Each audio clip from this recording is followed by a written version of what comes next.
Hello friends, कैसे हैं आप। आज हम सोल्व करेंगे ये 8वीं क्लास का पेपर है डीएवी स्कूल का। एक बच्चा आया था कि सर ये कुछ सोल्व कर दीजिए, तो मैंने कहा सभी को ये पता चल जाए कि व्याकरण के प्रश्न कैसे ठीक हैं। तो हम सीधे शुरू करते हैं। मैंने इसमें सोल्व कर दिया है। वैसे ही देखिए, ये प्रश्न पत्र है, डीएवी स्कूल के बच्चे का है, किसी का। ये भानु आया हुआ है साथ में, इससे मैं आपको मिलवाऊंगा। तो इसमें पहला प्रश्न है, देखिए व्यावहारिक व्याकरण है और इस व्यावहारिक में निम्नलिखित शब्दों के अनुस्वार और अनुनासिका चिन्ह उचित स्थान पर लिखिए। देखिए अनुस्वार, पहला प्रश्न है इसका, अनुस्वार और अनुनासिका। तो यहाँ दो शब्द दिए हुए हैं और पहला शब्द है संस्मरण, ऐसे करके लिखा हुआ है, देखिए। और तो यहाँ पे बच्चों आपको क्या करना था, यहाँ पे संस्मरण में अनुस्वार में यहाँ पर अंकी बिंदी लगानी थी और यहाँ पे आपको चंद्र बिंदु लगाना था। ये क्वेश्चन आपका ठीक हो गया, मिला लीजिएगा सब बच्चे। दूसरा प्रश्न है, शब्दों में रा का उचित शब्दों का प्रयोग कीजिए। रा, दूसरा प्रश्न में लिखा है ध म, ऐसे लिखा है और लिखा है ऐसे, ये रा का प्रयोग करना है। तो यहाँ पे ऊपर आएगा जो शीर्ष से आता है और ये ट्र है जो रा नीचे लगता है, टा के नीचे, है ना, जैसे ड्रम ड्रम। यहाँ पे रा का रूप बदल जाता है, इस रूप में आता है, ठीक है। और ये रेफ वाला रा ऊपर लगेगा। यहाँ पे ये आपको रा की मात्रा ऐसे लगानी थी बच्चों। आगे देखते हैं, अति उपसर्ग से कोई शब्द बनाना है। आया नीचे, अति उपसर्ग से कोई शब्द बनाना है, ये अति उपसर्ग, ठीक है। और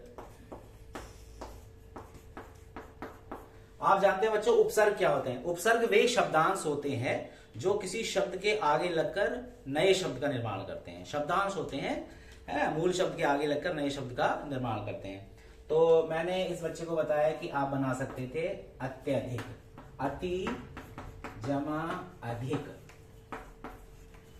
ठीक है। तो बराबर क्या हो गया,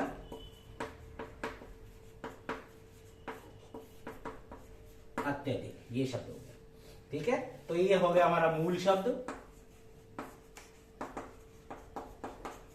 और ये अति क्या हो गया, ये उपसर्ग,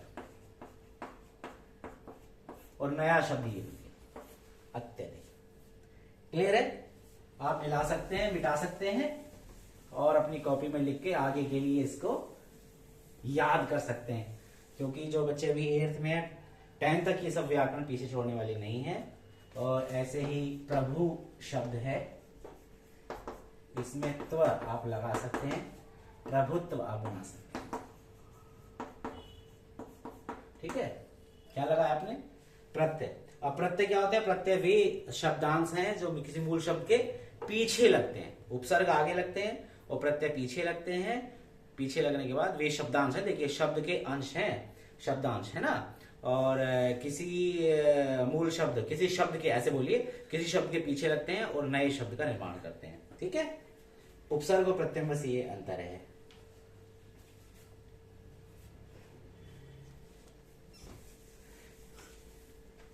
और ये देखिए बच्चों, उपहार शब्द दिया हुआ है, पर्यायवाची पूछा है, पर्यायवाची पूछा हुआ है और ये प्रश्न नंबर 4 है, ठीक है। उपहार, तो इसका आप जो है ना तोहफा लिख सकते हैं और भेंट भी लिख सकते हैं, ठीक है। तो ऐसे दो शब्द आप पर्यायवाची लिख के काम चला सकते हैं। ऐसे ही विलोम शब्द पूछा है, किसका, अग्रज का, ठीक है। विलोम,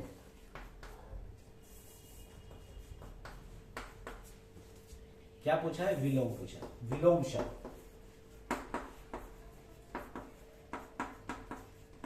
विलोम शब्द अग्रज, ठीक है। तो आप जो है अग्रज का विलोम शब्द पूछा है, आप अनुज, ठीक है। अग्रज माने बड़ा, अनुज माने छोटा, ठीक है। आप ऐसे लिख के भी, आप ऐसे लिख सकते हैं पेपर में। आगे चलते हैं, सीधा हम अब देखिए ग पार्ट है वाक्यांश के लिए, वाक्यांश, ठीक है। इस वाले पे आ की मात्रा पे की बिंदी आती है। वाक्यांश के लिए एक शब्द, ठीक है। अभी तो वाक्यांश, देखो बच्चों एक बात तो समझने की है, यहाँ पर छोटे बच्चे हैं आप 8वीं क्लास के। वाक्यांश कुछ लोग कैसे कहते हैं कि ये आपने ये लिखा जैसे, और बिंदी क्या करते हैं यहाँ बीच में लगाते हैं, दोनों अक्षरों के बीच में। ये गलत है। ये जो आ का डंडा है, आ की मात्रा, इसी के ऊपर अंकी बिंदी आनी, ये करेक्ट है, ठीक है। तो ऐसे लिखना है आपको, ये बात ध्यान रखना। बहुत सारे शब्द हैं जिनके पीछे बच्चे बीच में लगाए थे, पता नहीं चलता, ऐसे लगाना। वाक्यांश के लिए एक शब्द, ये भी वाक्य का अंश है बच्चों। वाक्यांश के लिए एक शब्द है, इसमें लिखा है जो आकाश में, आकाश में विचरने, विचरना है ना, घूमना है ना, भ्रमण करना, आकाश में विचरने वाला, ठीक है। आप लिख सकते हैं नभचर, क्या लिख सकते हैं, नभ भी आकाश को कहते हैं, नभचर। क्लियर है बच्चों? आगे चलते हैं। ये देखिए प्रश्न, एक और प्रश्न है, इसमें पूछा है कि इति जमा आदि, इति जमा आदि शब्द की, है ना, क्या पूछा है, निम्नलिखित शब्द की संधि कीजिए। इति जमा आदि, है ना, संधि, आदि शब्द की संधि। आप जानते हैं संधि का क्या अर्थ होता है, संधि का अर्थ होता है मिलाना, मेल, ठीक है, मिलाना, अर्थ संधि। तो इति जमा आदि क्या बना, इत्यादि। 8वीं के सभी बच्चे समझ लीजिए।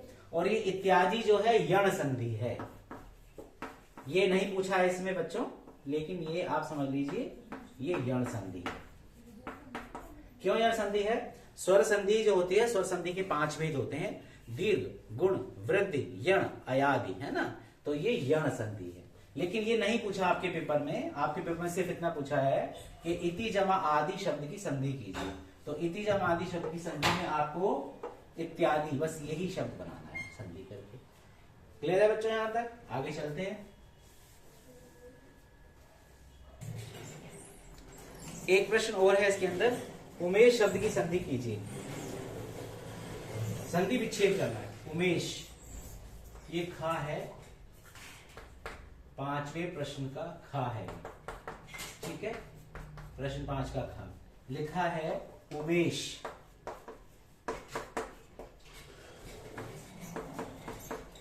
शब्द की संधि विच्छेद कीजिए, ठीक है। उमेश संधि, अब वहां का संधि था, संधि का मतलब होता है मेल करना, मिलाना, और विच्छेद का मतलब होता है अलग अलग करना। तो शब्द दिया हुआ है उमेश, क्या शब्द दिया हुआ है? उमेश। तो इसकी आप संधि विच्छेद करेंगे, उमा जमा ईश, ठीक है, बराबर हो गया उमेश। क्लियर हो गई? क्या हो गया? उमा जमा ईश, है ना, ये भी हो गई क्या, गुण संधि,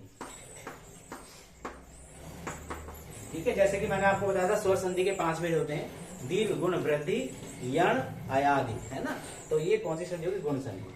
आगे चलते हैं। समस्त पद का एक प्रश्न हो रहा है कि समस्त पद, है ना, समस्त पद का क्या करना है? विग्रह, समस्त पद का विग्रह करना है। दिखाई दे रहा है ना काला? समस्त पद का विग्रह कीजिए, है ना, और समास का नाम भी लिखना है, समास, और समास का भेद भी बताना है आपको, ठीक है। तो जैसे शब्द है, यहां लिखा है स्त्री पुरुष, आप जानते हैं द्वंद्व समास है, और इसका विग्रह आप कैसे करेंगे? विग्रह का मतलब होता है अलग अलग करके लिखना, विस्तार से लिखना। तो इसको आप लिखेंगे स्त्री, ठीक है। इस योजक की जगह आप लिखेंगे और पुरुष, ठीक है। और यहां लिखेंगे समास, समास में लिखेंगे द्वंद्व। देखिए द्वंद्व ऐसे लिखते हैं, दोनों दा दे आएंगे बच्चों, द्वंद्व ऐसे लिखते हैं। और इसको ऐसे भी लिख सकते हैं आप, दा लिखा, इसको हलंत किया, वा लिखा, अंक की बिंदी लगाई, फिर दा लिखा और हलंत किया, इसको ऐसे, द्वंद्व, द्वंद्व शब्द है। क्लियर हो गया? तो इसी से आप ऐसे कर सकते हैं। आगे एक प्रश्न देखिए, बस मैं व्याकरण आपको हल करके दिखा रहा हूं। नीचे देखिए समस्पद समास के भेद का नाम लिखिए। तो यहां दिया हुआ है नौ, नौ मतलब 9 ग्रहों का समूह, ठीक है। तो आप लिखेंगे नवग्रह, इसका आप ऐसे समस्पद करेंगे नवग्रह, और समास का नाम लिखेंगे क्या?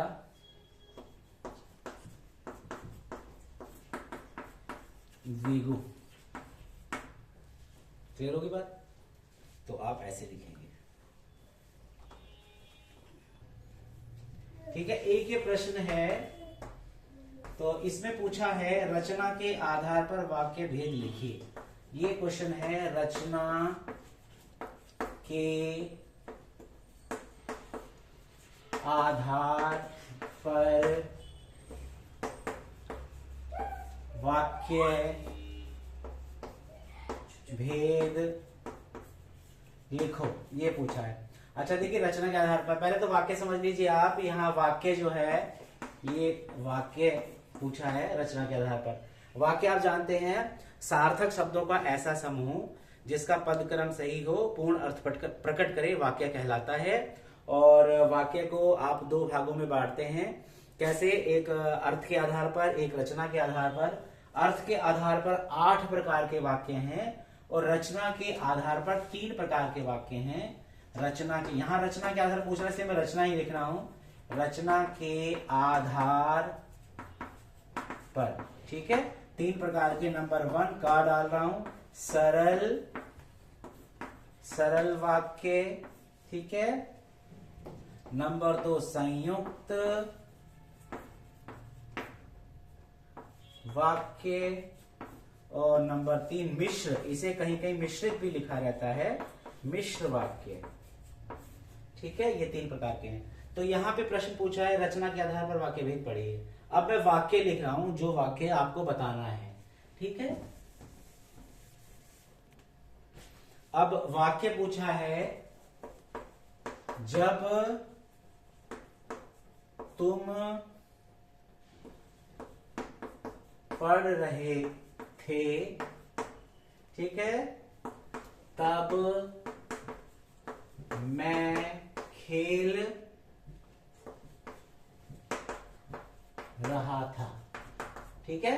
तो इसमें अंदर नहीं पूछा, बस आपको इतना पूछा है, इन तीनों में से पूछा है कौन सा है, ये आपको बताना है। तो आप बता दीजिएगा कि ये मिश्र वाक्य है। कौन सा वाक्य है? इसका आंसर क्या है? मिश्र वाक्य, ठीक है। इसका आंसर मिश्र वाक्य। जब तब आया है ना, शब्द युग्म आता है मिश्र वाक्य में। क्या आता है? शब्द युग्म। तो यहां जब तब आया है तो मिश्र वाक्य है। सरल वाक्य के अंदर एक कर्ता आता है, एक क्रिया आती है। संयुक्त वाक्य 2 समानाधिकरण वाक्य जो हैं किसी योजक से जुड़े रहते हैं, या, तथा, और, अथवा, इसलिए आदि इन शब्दों से जुड़े रहते हैं। और संयुक्त वाक्य के अंदर, मिश्र वाक्य के अंदर क्या रहता है? एक प्रधान उपवाक्य होता है और अन्य आश्रित उपवाक्य होते हैं, है ना। तो यहां पर जो है जब तब से जुड़ा शब्द युग्म है, इसलिए ये मिश्र वाक्य है। बस इतना ही पूछा है इसके अंदर आपका। और एक क्वेश्चन ये आया है, ठीक है। तो एक क्वेश्चन ये है, जैसे कि इसमें पूछा है रिक्त स्थान की पूर्ति करते हुए परिभाषा को पूर्ण कीजिए। यहां आया है कि जहां रूप गुण आदि की समानता के कारण उपमेय में उपमान की संभावना या कल्पना की जाए, तो ऐसे डैश दिया हुआ है और पूछा है अलंकार है, ठीक है। अलंकार है, तो ये कौन सा अलंकार है?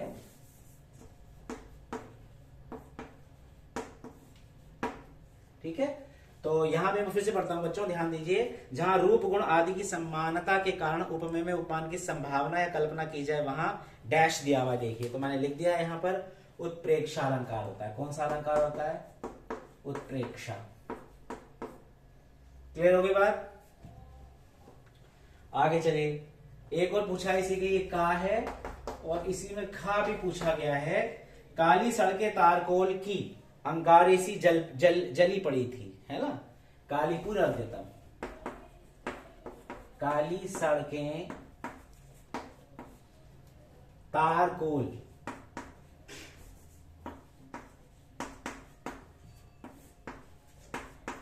काली सड़कें तारकोल की, कोमा इसके आगे लिखा हुआ है अंगारे सी।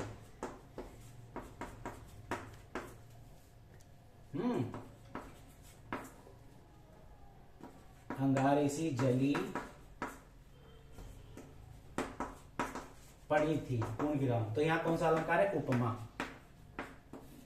ठीक है बच्चों, उपमा। उपमा डोसा जो खाते हैं ना, वो ध्यान रखिए, उपमा अलंकार है। उपमा बड़ा डोसा खाते हैं ना, ये उपमा अलंकार है। क्लियर हो गई बात? तो इसी तरह से ये कुछ प्रश्न हैं और व्याकरण आपकी खत्म हो गई। आज मैंने एक और है विराम चिन्ह लगाना है। आज मैंने प्रेमचंद की बड़े भाई साहब है ना, इसको भी लिख देता हूं, लास्ट है। अच्छा प्रश्न है, जिसने भी बनाया प्रश्न पत्र बनाया है, और इसमें पूछा है गणतंत्र,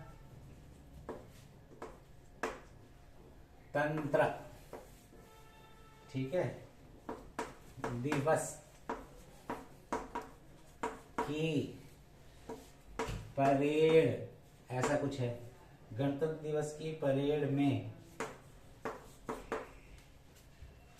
बच्चे, ये पूरा एक ही वाक्य है, बच्चे स्त्री पुरुष सभी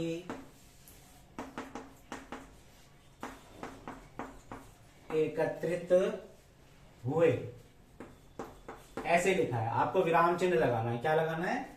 विराम चिन्ह, उपयुक्त विराम चिन्ह लगाना है आपको, ठीक है। उपयुक्त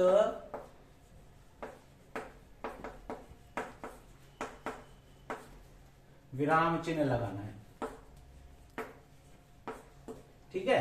तो यहां पे गणतंत्र दिवस की परेड में बच्चे, ठीक है, ये कोमा, स्त्री पुरुष योजक सभी एकत्रित हुए, यहां पूर्ण विराम। क्लियर हो गई? ठीक है, इसी का सेकंड पार्ट इसमें दिया हुआ है। आज मैंने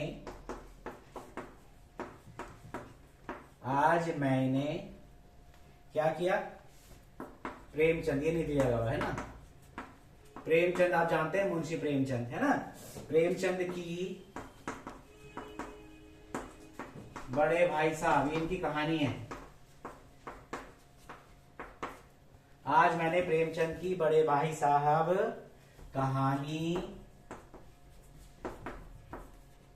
पढ़ी, ठीक है। अब यहां पे वही विराम चिन्ह लगाना है। आज मैंने कोमा, यहां कोमा लगाइए आप, ठीक है। प्रेमचंद की बड़े भाई साहब, ये बड़े भाई साहब कहानी है, तो यहां पे ये चिन्ह लगेगा, ठीक है। और कहानी पढ़ी, पूर्ण विराम। क्लियर? डन। तो ये आपकी व्याकरण थी, जो कि डीएवी स्कूल कौन सा है? दयानंद विहार में बच्चा मेरे पास आया था, और हाई कर दीजिए अपने फ्रेंड्स को, है ये आया था, तो इसको मैंने आज सॉल्व कर दिया। आप लोगों का भी सबका भला होगा बच्चों। Thank you. वीडियो अच्छी लगी तो लाइक करें, सब्सक्राइब करें, शेयर भी करें। Thank you.